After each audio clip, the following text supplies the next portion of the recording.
పరిశుద్ధుడా, ప్రేమగల తండ్రి, మహాగణుడా, మహోన్నతుడా, మహోన్నతమైన స్థలములలో నివసించి మహాపరిశుద్ధుడా మీకు వందనాలు. ఇంతవరకు పాటల ద్వారా మీరు మహిమ పొందారయ్యా. నీ వాక్యంతో మీరు మాతో మాట్లాడి దర్శించి దీవించమని మా ప్రభువును రక్షకుడనైనా యేసుక్రీస్తు వారి పరిశుద్ధమైన నామములో అతి వినయముగా ప్రార్థించి వేడుకుంటున్నాం తండ్రి, ఆమేన్. Praise the lord. దేవునికి మహిమ కలుగును గాక. అందరం ఒకసారి గట్టిగా హల్లెలూయా చెప్దామండి. హల్లెలూయా. దేవునికి మహిమ కలుగును గాక. ఒకసారి మీ పక్కన ఉన్న వారికి ప్రైజ్ ద లార్డ్ చెప్దాం. Praise the lord. హల్లెలూయా. ఈరోజు కూడా వాక్యం వినబోతున్నాం. ప్రతి వారం కూడా వింటాము. అయితే ప్రతిదినం మనము మన ఆహారాన్ని తీసుకొని మన శరీరం బలపడినట్టుగా మన ఆత్మకు బలం ఎక్కడ అంటే వాక్యమే. దేవునికి మహిమ కలుగును గాక. మన ఆత్మకు బలం ఏమైనా ఉందంటే అది దేవుని వాక్యమే, దేవుని మాట. ఆ మాట ద్వారా మన జీవితంలోనికి కావాల్సిన సమస్తమైన ఆశీర్వాదం, నెమ్మది పొందుకుంటాం. నిన్నటి రోజున మనం నయమాను జీవితం నుంచి కొన్ని పాఠాలను నేర్చుకున్నాం. ఇక్కడున్న దాదాపు కొద్దిమంది నిన్నటి దినాన రాలేదు, కానీ ఆ నయమాను జీవితం నుంచే కొంచెం మనము ఇంకా కొన్ని విషయాలు ఈరోజు తెలుసుకోబోతున్నాం. పరిశుద్ధ గ్రంథము నుండి 2వ రాజుల గ్రంథం 5వ అధ్యాయం 16వ వచనం నుంచి చదువుకుందాం.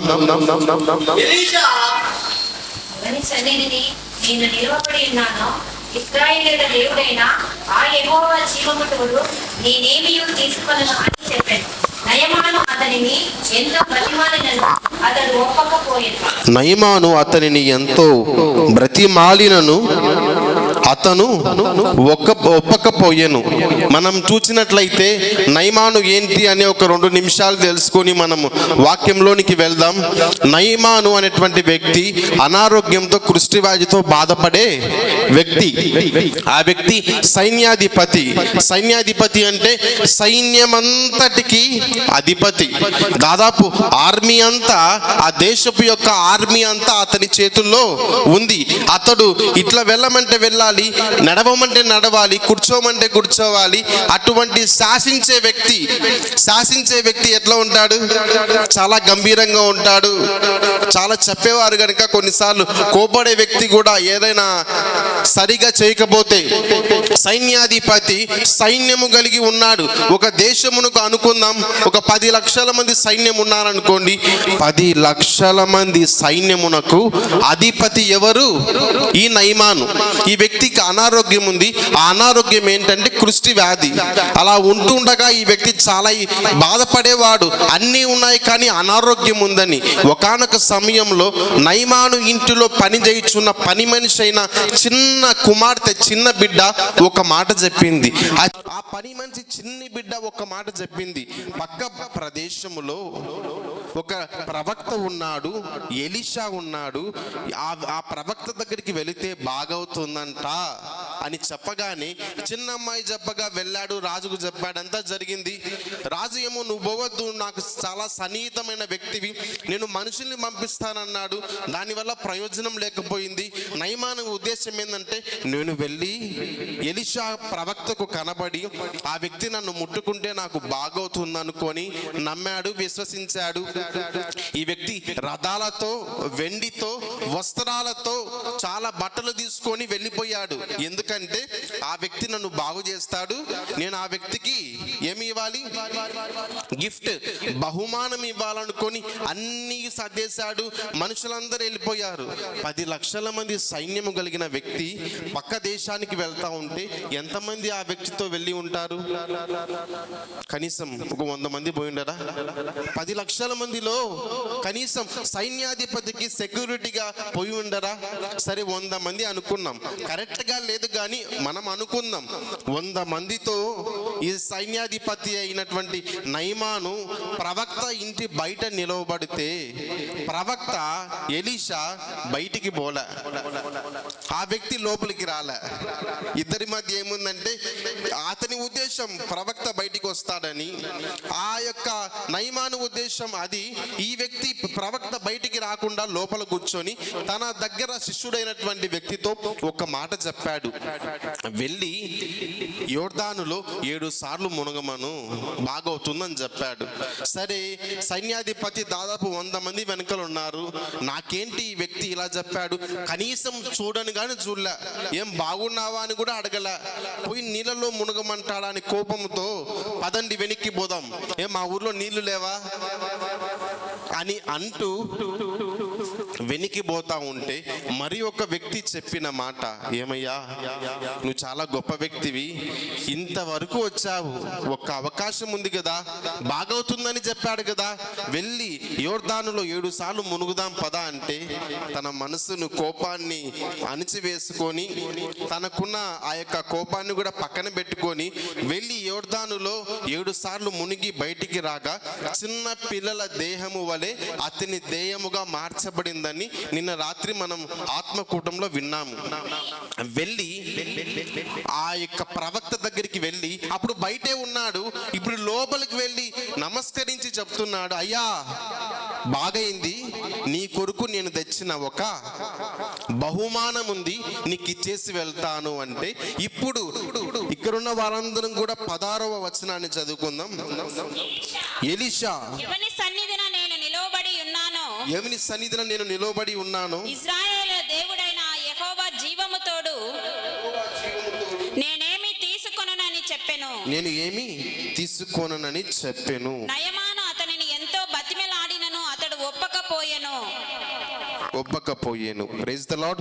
మనం గమనించినట్లయితే ఈ ఎలీషా ప్రవక్త ఒక మాట అన్నాడు, యెహోవా జీవము తోడు నువ్వు నాకు ఇచ్చేవి ఏమొద్దు, నువ్వు బాగైంది, ఆ జీవం కలిగిన దేవుని తెలుసుకున్నావు, నువ్వు నాకు అంత ఇచ్చిన దానికన్నా నువ్వు జీవము కలిగిన దేవుని తెలుసుకొని నీకు బాగైందని సంతోషం నాకు చాలంటే, ఇప్పుడు ఈ నయమాను తన జనులు బయలుదేరి మార్గంలో పోతున్నారు. దేని మీద అంటే రథముల మీద పోతున్నారు, రథాలు గుర్రాలు బయలుదేరి దాదాపు చాలా సమూహం ఇట్ల నుంచి వెళ్ళిపోతా ఉంటే ఈ ఎలీషా ప్రవక్త దగ్గర ఒక శిష్యుడు ఉన్నాడు. ఈ వ్యక్తి ఎవరు అంటే చాలా మంది మనకు తెలుసు, గురువును మించిన శిష్యులను చూసి ఉంటాం, గురువును మించిన శిష్యులు మనకు తెలుసు కదండి. అయితే నేను పొయట్రికల్ వర్డ్స్గా రాసేటప్పుడు నాకు ఎక్కువ పొయట్రికల్ వర్డ్స్ నేను రాస్తా ఉంటా సొంతంగా. ఈ వ్యక్తి ఎటువంటి వ్యక్తి అంటే గురువును ముంచిన శిష్యుడు లాంటి వాడు. మించిన వేరు, ముంచిన వేరు. గురువు గారి పేరు తేవాలి కానీ ముంచే పేరు తెచ్చే వాళ్ళు ఉంటారు. చాలామంది కూడా మందిరానికి వస్తారు, అయితే ఇంటి దగ్గర దేవునికి మహిమకరంగానే ఉండాలి కదండి. ఇక్కడేమో భక్తిగా, ఇంటి దగ్గర ఏమో ఇష్టంగా ఉన్నట్లయితే అప్పుడు దేవునికి మంచి పేరు తెచ్చినట్ల మన జీవితంలో మనలను మనమే పరీక్ష చేసుకోవాలి. అయితే ఈ వ్యక్తి బయలుదేరి వెళ్ళిపోయాడు, నయమాను తన జనులు సైన్యం అంతా పోయింటే ఈ ఎలీషా దగ్గర ఒక వ్యక్తి ఉన్నాడు, గురువును మించి మంచి ఆత్మాభిషేకం పొందుకోవాల్సిన వ్యక్తి. ఎలీషా గారి యొక్క గురువు గారు ఏలియా. చెప్దామండి, ఏలియా ఒక ఆయన ఉన్నాడు, మంచి ప్రవక్త. ఆయన శిష్యుడు ఎవరు అంటే ఎలీషా. ఎలీషా శిష్యుడు ఎవరు అంటే గేయాజీ.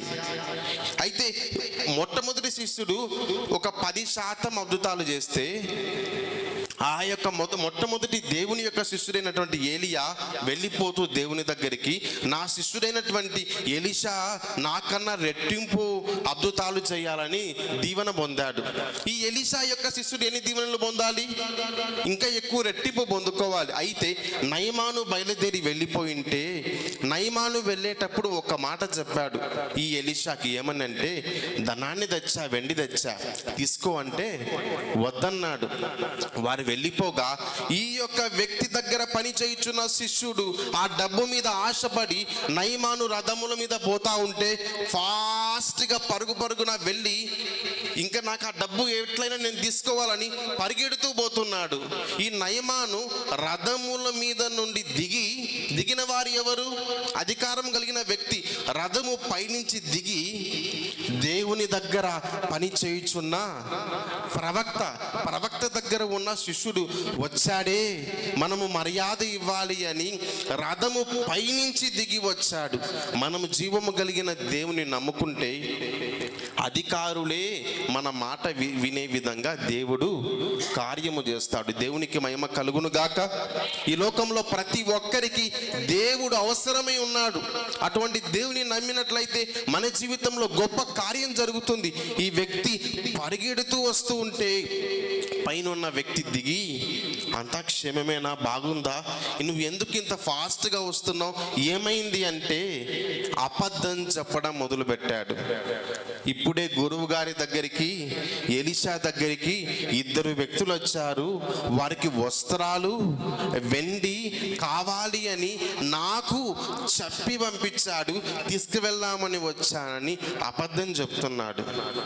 ఒకవేళ ఇక్కడ ఒక వ్యక్తి అనుకుందాం, ఈ వ్యక్తికి ఒక మాట చెప్పామనుకోండి, ఆ వ్యక్తి ఏం చేయాలి?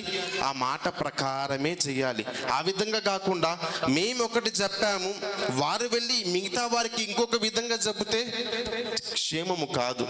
ఈ వ్యక్తి వెళ్ళి నా యొక్క ప్రవక్త చెప్పాడు, నాకు ఇద్దరు మనుషులకు సరిపోయేటువంటి వస్త్రాలను, వెండిని, ఆ యొక్క బహుమానంను ఇవ్వమంటే నయమాన్ అన్నాడు, నేను 1-2 తేవడానికి మీకు ఇవ్వడానికి రాలేదు, చాలా తెచ్చాను. అయితే నువ్వు 2 అడుగుతున్నావు, నీకు 4% ఇస్తానని నలుగురికి సరిపోయేటువంటి ఆ వెండిని, బహుమానమును ఇచ్చాడు. పాపం ప్రవక్త దగ్గర పనిచేసే వ్యక్తి మోసుకొని పోకూడదని ఈ వ్యక్తికి 2 మనుషుల్ని ఇచ్చాడు. నలుగురికి సరిపోయేటువంటి బహుమానమును, గిఫ్ట్ని 2 వ్యక్తులను మోసుకుపోవడానికి ఇచ్చి పంపించింటే 2 వ్యక్తులతో ఈ వ్యక్తి మధ్యలో నడుచుకుంటా పోతున్నాడు. ఈ వ్యక్తి ఆలోచన ఏంటంటే, ఇప్పుడు ఎవరైనా నన్ను చూస్తారేమో, సరే అది కూడా విడిచిపెట్టాడు. కొన్నిసార్లు మనిషి పాపం చేస్తూ దేవుడు మారు అన్న పాపంలో ఉండి ఉండి ఉండి ఉండి దేవుడైన చూస్తాడే, నేను నా మనసు మార్చుకోవాలని మనకు కలగాలి. అది కూడా విడిచిపెట్టాడు ఆ మనిషి. విడిచిపెట్టి ఆ ప్రవక్త దగ్గరికి వెళ్ళక ముందు ఆ 2 మనుషులతో జాగ్రత్తగా ఆ బహుమానములను, గిఫ్ట్ని, వెండిని పక్కన పెట్టేసి డోర్ లాక్ చేసి, అయ్యా మీరు వెళ్ళిపోండి, మిగతాదంతా ఇప్పుడు నేను చూసుకుంటానని ఆ 2 పంపించాడు. ఇంట్లో ఏముందండి? వెండి ఉంది, బహుమానం ఉంది. ఇప్పుడు మామూలుగా వెళ్ళి ఎలీషా దగ్గర పక్కన నిలవబడి ఒక మాట సైలెంట్గా ఉన్నాడు. ఇప్పుడు ఆలోచన వచ్చింటుంది, ఏమని అంటే, ఇంట్లో ఏముంది? డబ్బు ఉంది. ఇప్పుడు నేను ఏ విధంగా ఖర్చు చేయాలి, ఎన్ని కొనాలి, ఏమి కొనాలి, ఆలోచన. అతని ఆలోచన లోకం వైపు ఉంది. ఎలీషా ఒక మాట అన్నాడు, ఎక్కడికి వెళ్ళి వచ్చావు? ఒక ప్రశ్న అడిగాడు. అప్పుడైనా మనసు మార్చుకొని నేను అక్కడికి వెళ్ళి ధనాన్ని తెచ్చుకున్నానని చెప్పచ్చు కదా. అవకాశం ఇచ్చాడు. నేనెక్కడికి పోయాను? ఇక్కడే ఇంటి చుట్టే తిరుగుతున్నాను అన్నాడు, ఇక్కడే ఉన్నానన్నాడు. అవకాశం ఇచ్చినప్పుడు ఒప్పుకోవాలి కదా. దేవుడు అవ్వ ఆదామును పండు తినద్దన్నాడు, వారు తిన్నారు. ఎందుకు తిన్నారు అంటే, నువ్వు నాకు ఇచ్చిన ఈ స్త్రీ వలనే తిన్నానన్నాడు, కానీ తప్పు చేశాను, నన్ను క్షమించు ప్రభు అని చెప్పలేకపోయాడు. ఈ వ్యక్తి కూడా, నేను ఎక్కడికి పోయాను గురువు గారు? మీ చుట్టే ఉన్నాను, మీరు చెప్పేదంతా విన్నాను, దాని గురించే ఆలోచన చేస్తున్నాను. పాపం ఈ వ్యక్తి ఆలోచన ధనం చుట్టే తిరుగుతా ఉంది. తిరిగి తెచ్చుకున్నాడు, ఇంట్లో పెట్టుకున్నాడు. ఇప్పుడు ఆ ప్రవక్త ఒక మాట అన్నాడు, ఎలీషా ఒక మాట చెప్పాడు. ఏంటి అంటే, నీవు, అందరు గమనిద్దాం, నీవు ఆ నయమాను దగ్గరికి వెళ్ళి ఆ యొక్క ధనము తెచ్చుకునేటప్పుడు, ఆ డబ్బు తెచ్చుకునేటప్పుడు, ఆ వెండిని మోసుకొని వచ్చేటప్పుడు నా మనసు నీతో కూడా రాలేదా? నన్ను మర్చిపోయావా? నువ్వు ధనాన్ని మోసుకొని వచ్చేటప్పుడు నా మనసు నీతో రాలేదా? మనం కలిసి ప్రార్థన చేసిన భక్తి గుర్తు రాలేదా? దేవుని సన్నిధి నీతో రాలేదా? అన్ని కలిగి ఉండి, భయభక్తులు కలిగి ఉండి, దేవునికి ఇష్టముగా జీవించి, ధనము మీద ఆశపడి, ధనము కోసం వెళ్ళి తెచ్చుకొని ఇంట్లో పెట్టుకొని నిన్ను అడుగుతుంటే ఒక్కసారైనా గురువు గారు నన్ను క్షమించండి అన్నావా? నేను ఎక్కడికి వెళ్ళాను, ఇక్కడే ఉన్నాను కదా అని చెబుతూ భ్రమపరిచే విధంగా మాట్లాడుతూ ఉంటే అభిషేకం పొందుకున్న దేవుని శక్తితో నింపబడిన ప్రవక్త దైవజనుడు అంటున్నాడు, నా మనసు నీతో కూడా రాలేదా, ఎందుకని ఈ విధంగా చేశావని అంటూ ఉంటే తెచ్చుకున్నాడు. అప్పుడు ఈ ప్రవక్త ఒక మాట చెప్పాడు, దైవజనుడు ఒక మాట చెప్పాడు. ఎలీషా ఏం చెప్పారంటే, నయమాను అనారోగ్యంతో కుష్టి వ్యాధితో వచ్చి మన దగ్గరికి వచ్చి సహాయం కోరింటే యోర్దాను నదిలో 7 సార్లు మునగమని చెప్పింటే వెళ్ళి దేవుని మాట ప్రకారం వెళ్ళి వచ్చి స్వస్థత పొందుకున్నాడు, తన అనారోగ్యాన్ని పోగొట్టుకున్నాడు. అతని దగ్గరికి వెళ్ళి వచ్చి అతని ధనాన్ని ఇంటిలో పెట్టుకున్న నీవు ఈ క్షణము నుండి నీవును నీ కుటుంబమును జీవితాంతము కుష్టి వ్యాధితోనే జీవించదురని చెప్పగానే గేయాజీ కుష్టి వ్యాధిగ్రస్తుడిగా మారిపోయాడు, కుష్టి వ్యాధితో మార్చబడ్డాడు. ఒక సెకండులోనే నయమానుకున్న రోగం పోయింది, ఒక సెకండులోనే గేయాజీకి ఆ రోగం వచ్చింది. కారణం ఏంటి? నా మనసు నీతో కూడా రాలేదా? మనము ఈ లోకంలో జీవిస్తూ ఉన్నాము. దేవుని నమ్మి బాప్తిసం తీసుకున్న వారు కొంతమంది, బాప్తిసంకు సిద్ధపడిన వారు కొంతమంది, అందరూ కూడా దేవుని యందు భయభక్తులు కలిగి ఉండాలని అనుకుంటున్నాము. అయితే ఈ లోకంలో మనం పని చేయించున్న స్థలములోనైనా, జీవించే ప్రదేశంలోనైనా, ఇంటి దగ్గరనైనా, ఈ లోకంలో మనం ఎక్కడ ఉన్నా మనం చేసే ప్రతి పని యందు ఒక విషయాన్ని గుర్తుపెట్టుకోవాలి. ఏంటి అంటే, మనం చేసే ప్రతి పనిలో నా మనసు నీతో కూడా రాలేదా అని ఈ దినాన దేవుడు ఇక్కడ ఉన్న మనల్ని అందరినీ కూడా అడుగుతున్నాడు. మనం చేయించున్న పని ఏంటి? భయభక్తి కలిగినటువంటి పని చేస్తున్నామా? దేవునికి ఇష్టమైన జీవితాన్ని జీవిస్తున్నామా, లేదంటే ఇష్టం లేని జీవితాన్ని జీవిస్తున్నామా? ధనము కొరకు ఆశపడి రెట్టింపు అభిషేకాన్ని పొందుకోనవలసిన వ్యక్తి, రెట్టింపు బలాన్ని పొందుకోనవలసిన వ్యక్తి కేవలం లోకంలో లోకాశ ధనాశ కొరకు ఇష్టపడి దాని మీద మమకారం ఎంచుకొని, అయ్యో ఆ ప్రవక్త దగ్గర నేను నమ్మకంగా జీవిస్తే ప్రవక్త కంటే గొప్పగా దేవుడు నన్ను అభిషేకిస్తాడు కదా, అప్పుడు ధనమే నా కాళ్ళ దగ్గరికి వస్తుంది కదా, ఈ ధనము కొరకు నేను ఎందుకు ప్రాకులాడాలి, ఈ ధనము కొరకు నేను ఎందుకు వెళ్ళాలి, ఈ ధనము కొరకు నేను ఎందుకు నా జీవితాన్ని ఉపయోగించాలి, ధనము కొరకు జీవించి కుష్టి వ్యాధితో బాధపడి తాను, తన కుటుంబం, తన పిల్లలు కూడా కుష్టి వ్యాధిగ్రస్తులుగా మార్చబడుటకు కారణం గేయాజీ కాదా? ఆ వ్యక్తి, ఆ తండ్రి గారు తప్పు చేస్తే వారి పిల్లలకు, వారి కుటుంబానికి కూడా ఆ శాపం వచ్చింది. కారణం ఆ యొక్క వ్యక్తి కాదా? చాలా మంది అనుకుంటా ఉంటారు నేనేం తప్పు చేశానని. అయితే దేవుడు న్యాయవంతుడు, ప్రేమ కలిగిన దేవుడు. దేవుడు ప్రేమ చూపాలి, న్యాయం చూపాలి. మనకున్న పిల్లలు ఉన్నారనుకోండి, కరెంట్ని పట్టుకుంటా అంటే ఏం చేస్తాం? పట్టుకోరా బాగుంటుంది అంటామా? పట్టుకుంటా ఉంటే వద్దు వద్దు అంటాం, మళ్ళీ పోతా ఉంటే కొట్టి చెప్తాం కదండి, ఇంకా గుర్తుండేలాగా బాగా గట్టి కొడతాం. అదేవిధంగా దేవుడు న్యాయవంతుడు. పాపం జోలికి పోవద్దు పోవద్దు పోవద్దు అని లాగుతా ఉన్నా పోతా ఉంటే ఒక దెబ్బ తన్నేసి పక్కన కూర్చోబెడతాడు. అప్పుడైనా మనసు మార్చుకుంటాడేమో, తన మనసును మార్చుకుంటాడేమో అని. కానీ నా మనసు మారదయ్యా, ఇంటిలో ఏమో ధనాన్ని పెట్టుకున్నా, మనసులో ఏమో ధనాన్ని పెట్టుకున్నా, పరలోకము కావాలి అంటే ఏ విధంగా వస్తుంది? ఇంటిలో ధనం ఉండాలి, మనకు విలువైన వస్త్రాలు మంచిదే, విలువైన వస్త్రాన్ని వేసుకుని నాకన్నా గొప్పవాడు లేడనే గర్వం ఉండాలి. పరలోకం ఏ విధంగా ఉంటుంది? ఇంటిలో ఉండాల్సింది ప్రార్థన, హృదయంలో మనసుకు ఉండాల్సినది పరిశుద్ధత, మనకు కావాల్సినది పరలోకం. దేవునికి మహిమ కలుగును గాక. మనం ఈ లోకంలో ఒక్కొక్కరు ఒక సమయంలో వచ్చాము. పెద్దవాళ్ళు ఉన్నారు, చిన్నవాళ్ళు ఉన్నారు, యవనస్తులు ఉన్నారు. అందరము కూడా తల్లి గర్భము నుండి ఈ లోకము పైన అడుగు పెట్టిన వారమే. ఒకానొక రోజు మన ఆత్మ దేవుని దగ్గరికి వెళుతుంది. మన శరీరం ఈ లోకంలో మట్టిలో కలిసిపోతుంది. మట్టిలో కలవగానే మహా అంటే 2-3 సంవత్సరాలు, 10 సంవత్సరాలు మనల్ని మన కుటుంబం, మన పితరులు, మన పిల్లలు గుర్తు పెట్టుకుంటారేమో. ఒక ఆయన ఉండేవాడు, ఒక ఆమె ఉండేది, ఆమె మా అమ్మమ్మ, మా తాతయ్య అనుకుంటారేమో. మనుషులు మర్చిపోతారు, ఆత్మ దయచేసిన దేవుడు ఎన్నడూ మర్చిపోడు. గనుక ఒక విషయం గుర్తు పెట్టుకోవాలి, మనం చేయుచున్న ప్రతి పనిలో ఒకసారి చివరిగా ఈ మాట చదువుదాం. 25వ వచనం నుండి 27వ వచనం వరకు సంఘమంతా కలిసి చదువుదాం.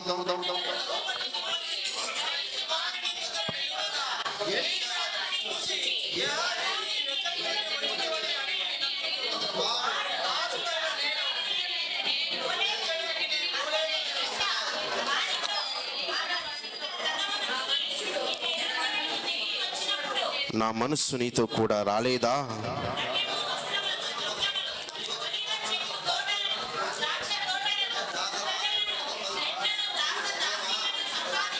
ఇది సమయమా? Praise the lord. చాలండి. చివరిగా ఇది సమయమా?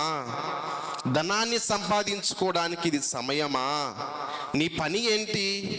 న్యాయముగా ప్రవర్తించడం. ఆ వ్యక్తి ధనము కోసం వెళ్ళాడు.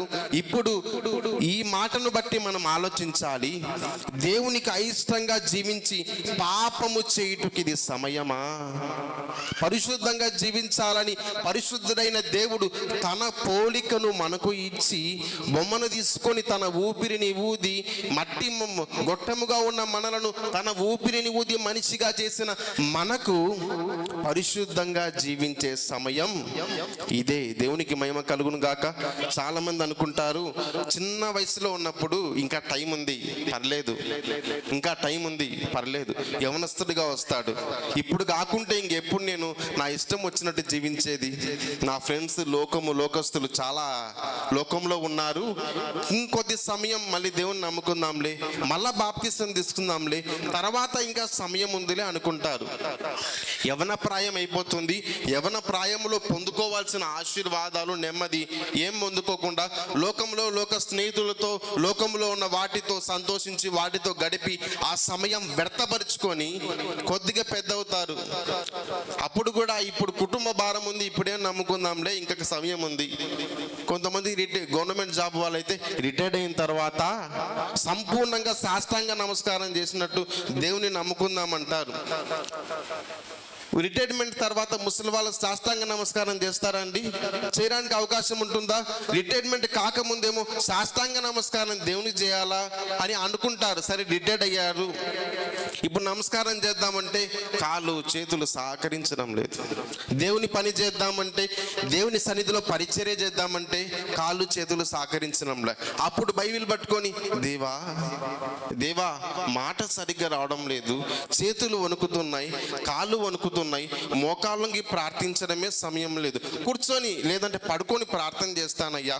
కూర్చొని బాగా నడవడానికి శక్తి ఉన్నప్పుడు మోకాళ్ళ ప్రార్థన చెయ్యక, బాగా ఆరోగ్యం ఉన్నప్పుడు దేవుని సన్నిధిలో గడపక, ఆరిపోయే దీపానికి, అందరం చెబుతాం, ఆరిపోయే దీపానికి అప్పుడు గుర్తొస్తాయి. ఆ దీపం ఆరిపోతా ఉంటే దేవా వెలిగించబడాలని ఆశ ఉంది, ఆరిపోతున్నానయ్యా వెలిగించంటే ఇంకేం వెలుగుతారు? జీవితంలో దేవుడిచ్చిన ఈ దీపము ఆత్మ దీపము దేవుని దగ్గరికి చేరకముందే పరిశుద్ధ హృదయముతో దేవుని దగ్గరికి చేరాలి. దేవునికి మహిమ కలుగును గాక. ఈ యొక్క ప్రవక్త దగ్గర పని చేయుచున్న శిష్యుడు ధనము కొరకు ఇష్టపడి ధనము కొరకు జీవించి అన్యాయమైన డబ్బు తెచ్చుకున్నాడు. అయితే ఎలీషా ఉన్నాడు, యెహోవా జీవము తోడు అంటే యెహోవా ఉనికి జీవము తోడు, ఆ డబ్బు మనకు వద్దు, నాకు వద్దన్నాడు. దేవుని మీద ప్రమాణం చేసి వద్దన్న డబ్బును తెచ్చుకున్నాడు. కుష్టివ్యాధితో తన జీవితం అంతా ఘోరముగా చేసుకున్నాడు. గనుక ఒక విషయం గమనించాలి, బ్రతికున్నంత కాలము పరిశుద్ధుడైన దేవుని మహిమపరుస్తూ న్యాయముగా ప్రవర్తించాలి. దేవునికి మహిమ కలుగును గాక. నీతిగా జీవించాలి, పరిశుద్ధంగా జీవించాలి. సమయం ఉందిలే అనుకుంటే కష్టం. కరోనా సమయంలో సమయం ఉందనుకున్న చిన్నపిల్లలు కూడా చనిపోయారు, మధ్య వయసులో ఉన్న వాళ్ళు కూడా చనిపోయారు. ఈ మధ్య చాలా సార్లు ట్రైన్ యాక్సిడెంట్లు జరుగుతున్నాయి. పాపం ఇంకా సెలవుల్లో ఇంటికి పోదాం, ఇంట్లో అడుగు పెడదాం, సంతోషిద్దాం అనే లోపల ట్రైన్ ప్రయాణం చేస్తే యాక్సిడెంట్లో పిల్లలు కూడా చనిపోయారు. ఎవరు ఎప్పుడు ఎక్కడ ఏమవుతుందో తెలీదు. ఉన్న జీవితంలోనే దేవునికి నమ్మకంగా జీవిస్తే, పరిశుద్ధుడిగా జీవిస్తే పరిశుద్ధ పట్టణం మనకుంటుంది. ఆ పరిశుద్ధుడైన దేవుని ఎదుట ఈ లోకంలో న్యాయంగా జీవిస్తే సకల ఆశీర్వాదాలు మనకును మన కుటుంబానికి వస్తాయి. లేదు పాపంలో జీవిస్తానని గేయాజీ అనుకున్నాడు, తనకును తన కుటుంబానికి ఏం తెచ్చుకున్నాడండి? కుష్ఠవ్యాధి అనారోగ్యం తెచ్చుకున్నాడు. మనము న్యాయంగా నీతిగా జీవిస్తే మనకు మన కుటుంబానికి కూడా ఆస్తి ఇవ్వనక్కరలేదు. ఆ పరిశుద్ధుడైన దేవుని ప్రేమను పంచుతూ న్యాయంగా జీవిస్తే ఆ పరిశుద్ధుడే సకల ఆశీర్వాదములు ఇచ్చి నడిపిస్తాడు. ఈ వాక్యాన్ని దేవుడు మన ఆత్మీయ మేలుకై దీవించి ఆశీర్వదించును గాక. ఆమేన్.